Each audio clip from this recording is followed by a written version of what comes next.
Good evening, good morning, everybody. So currently we are watching USDJPY, and I want us to see what we have over here and what's likely to happen or what you can anticipate for this USDJPY.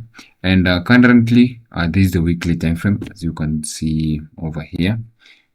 We have that weekly time frame, and from the weekly time frame, what we mostly want to identify is the direction that the market is likely to expand to.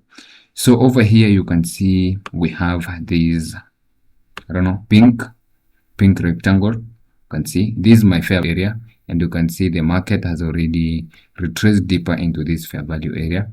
To those who don't know what I refer to as a fair value area, fair value area is usually a three leg pattern, whereby we have, possibly if we have a bearish fair value area, we have the market dropping lower, offering sell side, and then the market rallies higher to offer buy side, offering it, because the market is usually made of buyers, and so when we fairly balanced, we must have buyers that must be involved, so that we might have for instance, if you have a product, for you to be selling that, you need a buyer who will buy that product from you.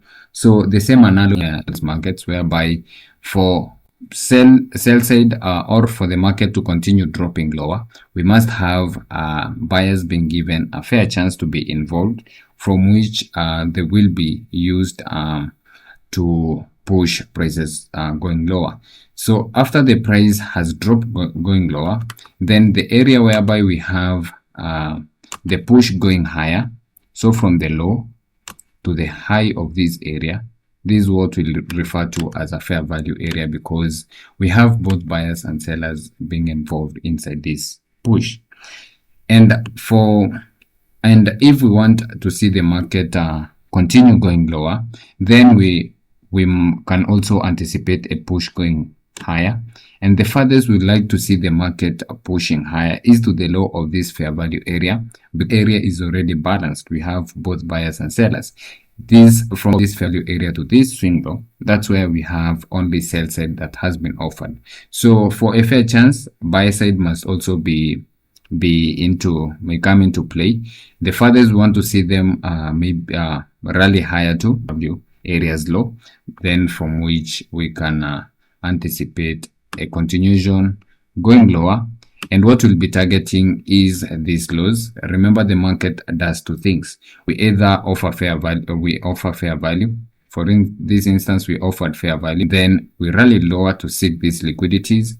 We had this sell side being offered, the market rallied higher, giving buyers a fair chance, tapping into that fair value area low. Then we have offered fair value as you're seeking going lower, targeting these liquidities, and that's how the market moves. So going back to this example, this is a bearish example that I was talking about. So the opposite is true for buy side. We have buy side that has been offered, then the market offers a fair chance for sell side or sellers to be involved. Then the market rallies higher, we rally higher, we retrace back to this fair value area. If you are bullish, then we continue higher, seeking it. So the fair value area, we can if we can have a fair value area box, is from the high to the low of these, to the low. Then this is the retracement we can expect to the high of this fair value area before we have that continuation going higher. Also making this to be another fair value area from the high to the low. So we have this fair value area that has already been offered.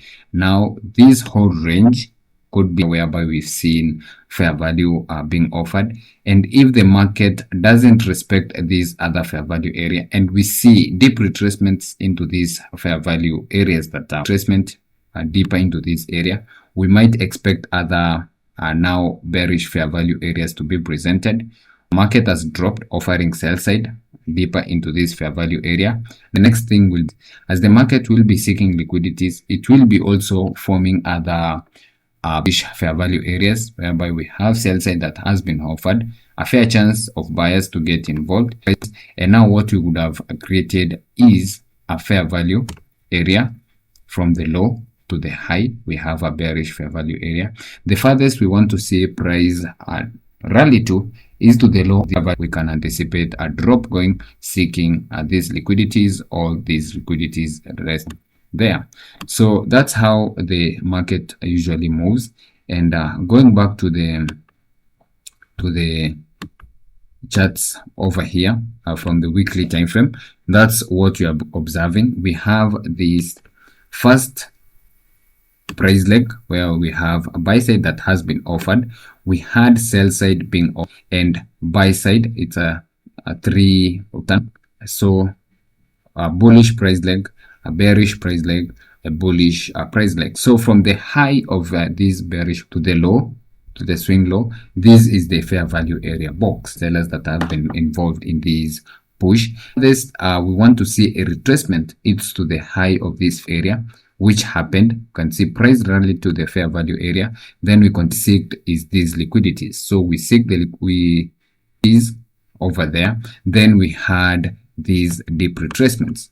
So if we have a deep retracement into the fair value area, remember now this is the whole range of our fair value area, because we have this fair value area number 1 and fair value area number 2. So this qualifies to be a fair value area, and we saw the market retracing deeper into this fair value area, which if we were to be bullish, we wouldn't really like to see this.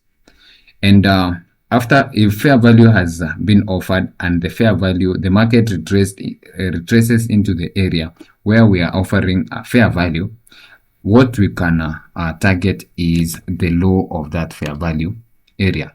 So seeking liquidity of the fair value area. Now the market has disrespected the fair value area. Now whatever will be dropping to is will be seeking these liquidities resting below. So that's how we usually use the fair value areas. And since we have seen that the market is likely to push to this, is there anything that is likely also that gives us confluence that will be seeing price delivering to these lows? So whatever I'm seeing here is we had this fair value gap, the market tapped into that, then we had this super drop going lower. Let me have it over there. We had this amazing drop going lower, and we created this swing low, and the market also, as the market was dropping, we had this fair value gap that was created, and whatever is resting below here, remember, is liquidities also. So whatever is resting below this fair value gap, fair value area as liquidity, also below this swing low, we have liquidity resting below there. And whenever we are talking about swing highs and swing lows, a swing low is also a 3 candle pattern, whereby we have candle number 1, candle number 2, and candle number 3. If you consider the lows of candle number 1 and candle number 3, they are higher compared to the low of candle number 2. So we have the candle of number 2, which is below the low of candle number 1 and candle number 2. So the opposite is true for a swing high, whereby we have candle number 1, candle number 2, candle number 3, and you notice candle number 2's high has a higher high compared to both candle number 1 and candle number 3. So that's what we call a swing high. And below swing highs and above swing highs, whatever we have there resting there is liquidities. So